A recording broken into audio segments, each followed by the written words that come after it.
ध्यान, ज्ञान, धैर्य और कर्म सब गुरु की ही देन है। गुरु पूर्णिमा के इस पावन अवसर पर दोस्तों आप सबको बहुत बहुत शुभकामनाएं। और मैं Ramesh Khubchandani Devesh international public school की तरफ से आपका स्वागत करता हूं इस छोटे से वीडियो में, जहां मैंने गुरु पूर्णिमा से रिलेटेड कुछ इंटरेस्टिंग, कुछ इन्फॉर्मेटिव और कुछ अम्यूजिंग बातें आपके लिए समय सहेज कर लेकर आया हूं। इनमें से कुछ बातें आपकी सुनी हुई होंगी और कुछ शायद अनसुनी हुई हों। तो देखते हैं दोस्तों, आज के मेरे इस वीडियो में आपको दिखाऊंगा मैं मीनिंग ऑफ गुरु पूर्णिमा, यानी गुरु पूर्णिमा का अर्थ क्या है, इससे कौन सेलिब्रेट करता है और किस लिए सेलिब्रेट किया जाता है। The very first Guru of the world, दुनिया के सबसे पहले गुरु कौन थे। इम्पोर्टेंस ऑफ अ गुरु, यानी कि गुरु का महत्व क्या है। डू आई नीड अ गुरु, यानी कि क्या मुझे गुरु चाहिए। हमें हमें लोगों को लगता है कि भाई हम बहुत ज्ञानी हो गए हैं, शायद हम थोड़ा पढ़ लिख लेते हैं या हम थोड़ा कुछ कमा लेते हैं, थोड़ा एक हैसियत बना लेते हैं, हम समझते हैं हमें गुरु नहीं चाहिए। But do I really need a गुरु, तो हम उसके लिए भी डिस्कस करेंगे। हु इज और हु कैन बी माई गुरु, मेरा गुरु कौन है या कौन हो सकता है, उसकी मुझे कैसे पहचान होगी। What is the meaning of Guru Purnima or Guru Purnima? What is a Guru? So, a question mark is actually bowing down to the exclamation mark. दोस्तों ये पिक्चर ब्यूटीफुल डिपिक्शन है गुरु पूर्णिमा का। ये कहता है, छोटे अनदर दूसरे शब्दों में ये कहता है पिक्चर कि आप अपने सवालों को, अपने संदेहों को, यानी कि क्वेश्चंस एंड डाउट्स को पूरी श्रद्धा से अगर समर्पण कर देंगे उस इंसान को जिसे आप अपना गुरु मानते हैं, तो वह इंसान आपके सारे सवालों और सारे संदेहों को हटा के, यानी कि सारे अज्ञान को हटा के, सारे अंधकार को हटा के आपके जीवन में प्रकाश यानी कि ज्ञान ले आता है। In other words, if I need to explain, Guru Purnima बना हुआ है गुरु शब्द से, और गुरु जो है संस्कृत का शब्द, वो दो अक्षरों से बना हुआ है, गु और रू, राइट। तो गु का मीनिंग होता है अंधकार और रू का मीनिंग होता है उसे हटाने वाला। सो गुरु वह पर्सन है जो आपके जीवन से अंधकार रूपी की अज्ञान को हटा के ज्ञान रूपी प्रकाश को लाता है। यस दोस्तों, इन अदर वर्ड्स, इफ आई से गुरुदेव श्री श्री रविशंकर एक और आध्यात्मिक गुरु हैं, उनके थॉट में it's a day of reflection, it is a day to be grateful for all that we have achieved in the past year.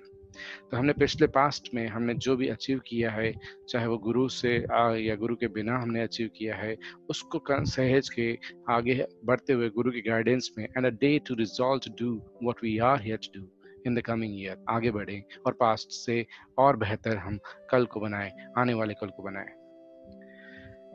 इसे कौन मनाता है और किसके लिए मनाता है। तो अगर हिंदू धर्म, जैन धर्म और बौद्ध धर्म, ऐसे इंडिया में बहुत सारे धर्म के लोग हैं जो इसे मनाते हैं। हिंदू धर्म की खास बात की जाए तो वो इसे ऋषि वेद व्यास जी के समर्पण में मनाते हैं, उनका आदर करते हैं। ऋषि वेद व्यास जी के बारे में आप सभी जानते होंगे, वो महाभारत के रचयिता थे, वो हिंदू शास्त्रों के, पुराणों के, श्रीमद् भगवत में उनका बहुत योगदान रहा है। एक समय जब वो महाभारत लिख रहे थे तो भगवान श्री गणेश जी उनके भक्त यानी स्टूडेंट बन के रहे थे। So he can be the greatest guru of all, right. इसके अलावा बुद्ध धर्म के लोगों के बात की जाए तो वो अपने भगवान बुद्ध जी के, यानी कि उन्होंने जो फर्स्ट सरमन जो था, उनका पहला उपदेश जो उन्होंने उत्तर प्रदेश के सारनाथ में दिया था, वहाँ जब पहली बार जो सरमन दिया गया था, वो दिन भी गुरु पूर्णिमा के रूप में मनाया जाता है बुद्ध धर्म में। सो गुरु is the light in the dark, an inspiration and an inspiration. तो गुरु एक इंस्पिरेशन है। दोस्तों कितने अच्छे थॉट्स हैं ये बौद्ध धर्म के और उसके गुरु के लिए। एक और अगर बात की जाए तो जून और अगस्त के बीच में जो फुल मून डे आता है, यानी कि समर सोल्स्टिस के बाद में पहला जो पूनम फुल मून डे आता है, उसी को गुरु पूर्णिमा मनाया जाता है। और एक तरीके से ये फार्मर्स के लिए एक ऑनसेट ऑफ मॉनसून, यानी कि मॉनसून के आने की निशानी होती है। तो ये एक सेलिब्रेशन ऑफ फार्मर्स भी रहता है, where they are blessed by the showers and literally and otherwise. Next section में अगर हम बात करें तो गुरु पूर्णिमा का महत्व है क्योंकि इस दिन हमारे पहले गुरु बॉर्न हुए थे। किस तरीके से, कैसे, क्या, उसके लिए मैं एक वीडियो शेयर करूंगा यहाँ पे, जो कि श्री ईशा सदगुरु जी का है और उनके चैनल से ही मैंने एक्सट्रैक्ट किया हुआ है, तो आपके लिए प्रस्तुत है वो। Essentially, it means the day of fulfillment. So this Guru Purnima, this Purnima or this full moon after the summer solstice, historically and also in terms of celestial arrangement of things, it's significant because Adiyogi chose to become a Adi Guru. The first yogi decided to become the first guru over 15,000 years ago on this day, which is called as Guru Purnima. It is the birth of the first guru. And this is the day he delivered or he started transmitting the most significant message to humanity, which was never before. That is, he made them realize that if you're willing to strive, all the limitations that nature has set upon you, you can cross. You can evolve beyond your present limitations, if only you're willing to strive and do the needed things within you. जी हाँ दोस्तों, आज जैसा कि आपने देखा, ईशा सद्गुरु जी ने explain किया कि हमारे पहले गुरु यानी कि आदि गुरु जो कि आदि योगी थे, उन्होंने उस दिन पहला उपदेश अपना मानव के कल्याण के लिए दिया था और मानव को ये समझाया था कि तुम अपनी लिमिटेशन, अपनी कैद, अपनी क्षमताओं से परे अगर जाना चाहोगे तो जा सकते हो। सिर्फ श्रद्धा रखो, विश्वास रखो और सब कुछ पॉसिबल है। कितनी बड़ी बड़ी बातें कही गई हैं इसके अंदर में। गुरुर ब्रह्मा गुरुर विष्णु गुरुर्देवो महेश्वरा गुरुर साक्षात परम ब्रह्म तस्मै श्री गुरुवे नमः। जी हाँ दोस्तों, ये श्लोक तो आप सभी जानते होंगे, जिसका अर्थ भी आप सभी को पता होगा कि गुरु ही ब्रह्मा है, गुरु ही विष्णु है, गुरु ही महेश्वरा है, गुरु तो साक्षात परम ब्रह्म है और उसके लिए मैं नमन करता हूँ। गुरु ही ब्रह्मा विष्णु महेश तीनों के समक्ष है, उनके बराबर है। When one finds the true guru, one conquers half the world. Yes friends, अगर महाभारत का एक मैं एग्जांपल आपको दूं, महाभारत में अर्जुन जो महाभारत लड़ रहे थे, वो डर रहे थे, उनके सामने कौरवों की बड़ी सेना थी, लेकिन जब उन्होंने श्री कृष्ण को अपना गुरु बनाया तो आधी से ज्यादा महाभारत उन्होंने पहले से ही जीत ली। When one finds the true guru, one conquers half the world. आपकी आधी बैटल तो आप ऐसे ही जीत लेते हो। गुरु या टीचर जो होता है, teacher integrates our lives with perennial wisdom. Perennial दोस्तों उसका मीनिंग होता है हमेशा चलने वाला, और ज्ञान, विजडम मीन्स ज्ञान, तो हमेशा रहने वाला ज्ञान। ज्ञान एक ऐसी संपत्ति जिसे आपसे कभी कोई छीन नहीं सकता। धन, मान, इज्जत, रिश्तेदार, पड़ोसी, जिंदगी सब जा सकते हैं, लेकिन ज्ञान आपसे कभी कोई नहीं छीन सकता दोस्तों। गुरु बिना ज्ञान नहीं, ज्ञान बिना आत्मा नहीं।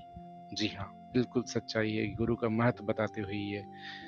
अगर गुरु नानक जी के शब्दों में कहना चाहूँ तो दुनिया में किसी भी व्यक्ति को भ्रम में नहीं रहना चाहिए कि क्योंकि बिना गुरु कोई भी किसी दूसरे किनारे तक नहीं जा सकता है। ये जीवन एक भवसागर है जिसे पार करने के लिए हमें गुरु की जरूरत है ही है।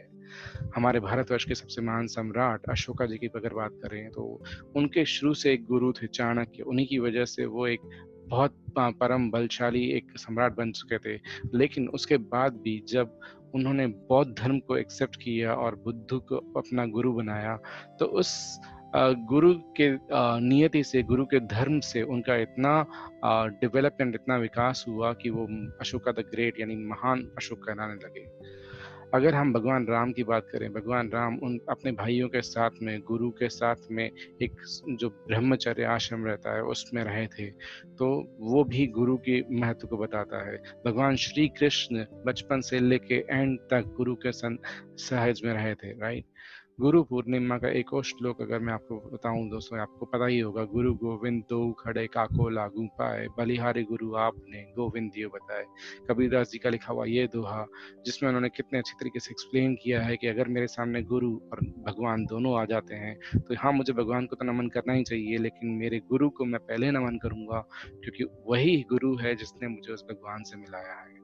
कितनी अच्छी बातें कही हुई है इस बात छोटे से दोहे के अंदर में। अगर हम आज के जमाने की बात करें, हु इज अ गुरु और हु कैन बी माई गुरु, तो आजकल डिजिटल एज है दोस्तों, आजकल हर कोई मतलब उस ब्रह्मचर्य आश्रम की तरफ परा नहीं करता है। तो एक श्लोक का दूसरा एक नजरिया जो दिया गया है कहीं पे, वो मैंने पढ़ा था, मैं आपके साथ शेयर करूंगा। Laptop Brahma, mobile Vishnu, android Maheshwara, गुरुर साक्षात परम गूगल, तस्मै श्री गुरुवे नमः। वेल, जोक्स के रूप में कही हुई ये श्लोक है, लेकिन आजकल के डिजिटल एज में कहीं ना कहीं ये बहुत बड़ी सच्चाई है, क्योंकि आज हर कोई किसी को भी गुरु नहीं मानता है। वो अपने ही लैपटॉप मोबाइल को बस सीखता जाता है और उसी से आगे बढ़ता जाता है। वो भी एक सिखाने वाली चीज़ है, तो उसको भी गुरु की तरह हम पूछ सकते हैं। बट मेरा एक और नज़रिया है, मैं जैसे मानता हूँ, शायद आप भी बहुत सारे लोग उससे सहमत होते होंगे, कि गुरु पूर्णिमा में आपको अपने गुरु को नमन करना चाहिए, सम्मान करना चाहिए। तो आपका गुरु है कौन, या मेरा गुरु है कौन? तो मेरे लिए दोस्तों, मेरे गुरु हैं मेरे पेरेंट्स, मेरी फैमिली, मेरे फ्रेंड्स, मेरे पड़ोसी, मेरे एम्प्लॉयर्स, मेरे कलीग, मेरे साथ में काम करने वाले, या मेरे छात्र तक। मैं टीचर हूँ, तो मेरे साथ में जो छात्र होते हैं वो मुझसे सीखने आते हैं, लेकिन मैं कई बार उनसे सीखता हूँ, तो वो भी मेरे गुरु हैं। All of you, you all have been my guiding teachers all the time. So I really thank you so much from the bottom of my heart. Happy Guru Purnima to all of you. Yes, friends, with this I would like to end. Everyone is my teacher. Some I seek, some I subconsciously attract. Often I learn simply by observing others. Some may be completely unaware that I am learning from them, yet I bow deeply in gratitude. Happy Guru Purnima.